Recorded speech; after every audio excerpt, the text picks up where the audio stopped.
കേരളം ഇപ്പോൾ എത്തി നിൽക്കുന്ന വികസനം തുടരണമോ അതോ ഇടവേള വേണമോ എന്നതാണ് ഇപ്പോഴത്തെ ചോദ്യമെന്നും ഈ ചോദ്യത്തിന് 2021 ജനങ്ങൾ ഉത്തരം പറഞ്ഞിട്ടുണ്ടെന്നും മുഖ്യമന്ത്രി പിണറായി വിജയൻ. പെരിന്തൽമണ്ണ LDF സ്ഥാനാർത്ഥി VP മുഹമ്മദ് ഹനീഫയുടെ തെരഞ്ഞെടുപ്പ് പ്രചരണ പൊതുസമ്മേളനത്തിൽ സംസാരിക്കുകയായിരുന്നു അദ്ദേഹം. 2021 ജനങ്ങൾ കൈക്കൊണ്ട തുടർഭരണ തീരുമാനം നാടിൻ്റെ അനുഭവങ്ങളുടെ അടിസ്ഥാനത്തിലായിരുന്നുവെന്നും മുഖ്യമന്ത്രി പറഞ്ഞു. അധികാരത്തിലിരിക്കുന്ന മുന്നണി പരാജയപ്പെടുകയും പ്രതിപക്ഷത്തിരിക്കുന്നവർ അധികാരത്തിലേറുകയും ചെയ്യുന്നതായിരുന്നു കേരളത്തിലെ രീതി. 2016 തെരഞ്ഞെടുപ്പോടുകൂടിയാണ് അതിന് മാറ്റമുണ്ടായത്. കേരളം ഇപ്പോൾ എത്തി നിൽക്കുന്ന വികസനം തുടരണോ അതോ വികസന പ്രവർത്തനങ്ങൾക്ക് ഇടവേള വേണമോ എന്നതാണ് ഇപ്പോഴത്തെ ചോദ്യമെന്നും ഈ ചോദ്യത്തിന് 2021 ജനങ്ങൾ ഉത്തരം പറഞ്ഞിട്ടുണ്ടെന്നും മുഖ്യമന്ത്രി പിണറായി വിജയൻ പറഞ്ഞു. ആധുനിക ലോകത്തിന് ചേരുന്ന ഒരു വികസിത കേരളം നമുക്ക് സൃഷ്ടിക്കേണ്ടതുണ്ട്. ഇവിടെയാണ് ഒരു ചോദ്യം ഉയരുന്നത്. ഇപ്പോ എത്തി നിൽക്കുന്നിടത്തുനിന്ന് തുടരണോ അല്ല ഒരിടവേള വേണമോ? ഇതാണ് സാധാരണഗതിയിൽ നമ്മുടെ നാട് നേരിടുന്ന ചോദ്യം.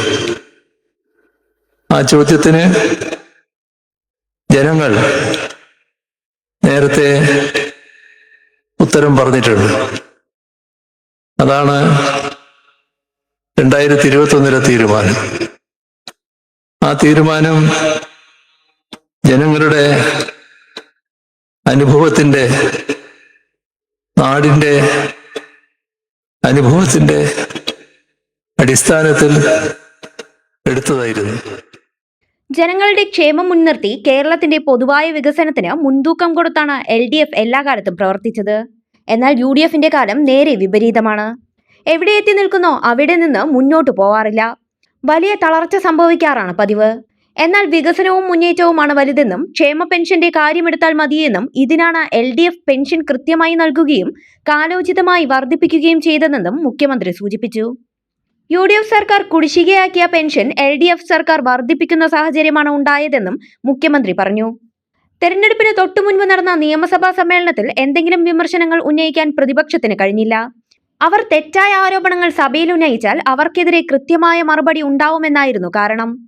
ഒരു അവിശ്വാസം അവതരിപ്പിച്ചാലും ഒട്ടേറെ കാര്യങ്ങൾ ഉന്നയിക്കാനാകും. അതിനും പ്രതിപക്ഷത്തിന് കഴിഞ്ഞില്ല. ഇത്ര സുതാര്യമായ ഭരണം ചരിത്രത്തിൽ കാണാനാവില്ല. ഇപ്പോഴത്തെ നുണയ്ക്ക് അല്പായുസേയുള്ളൂ. യാഥാർത്ഥ്യങ്ങൾ എത്തുന്നതോടെ നുണകൾ പൊളിയും. എന്നാൽ അതിനെ അവഗണിക്കാനാവില്ലെന്നും മുഖ്യമന്ത്രി പറഞ്ഞു. ഭരണപക്ഷത്തെ എന്തു പറഞ്ഞാണ് വിമർശിക്കുക? ഏത് തെറ്റിന്റെ പേരിലാണ് വിമർശിക്കുക? ഇപ്പോ പ്രചരിപ്പിക്കുന്നത് പോലുള്ള നുണകൾ കെട്ടിച്ചമച്ച് പറഞ്ഞാൽ വസ്തുതകളുടെ അവതരണത്തിലൂടെയുള്ള തിരിച്ചടി സഭയിൽ തന്നെ ശക്തമായി ഏൽക്കേണ്ടി വരുമല്ലോ. അത് ഒഴിവാക്കുന്നതിനാണല്ലോ സഭ തന്നെ ബഹിഷ്കരിച്ചു പോകുന്ന നിലയുണ്ടായത്.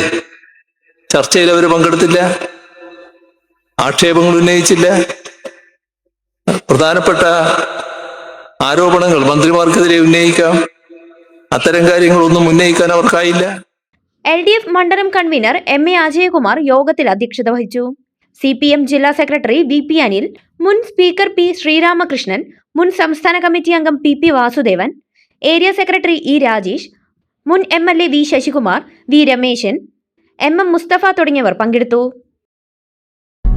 വിരലിന്റെ കാര്യത്തിലാണേലും യാത്രയുടെ കാര്യത്തിലാണേലും രണ്ടും മുറിഞ്ഞു പോകാതെ തുന്നിച്ചേർത്തത് കിംസ് അൽ ഷിഫയിലെ ഹാൻഡ് ആൻഡ് റിസ്റ്റ് സെന്ററാണ്. Hand and wrist centre, KIMS Al Shifa hospital, Perinthalmanna.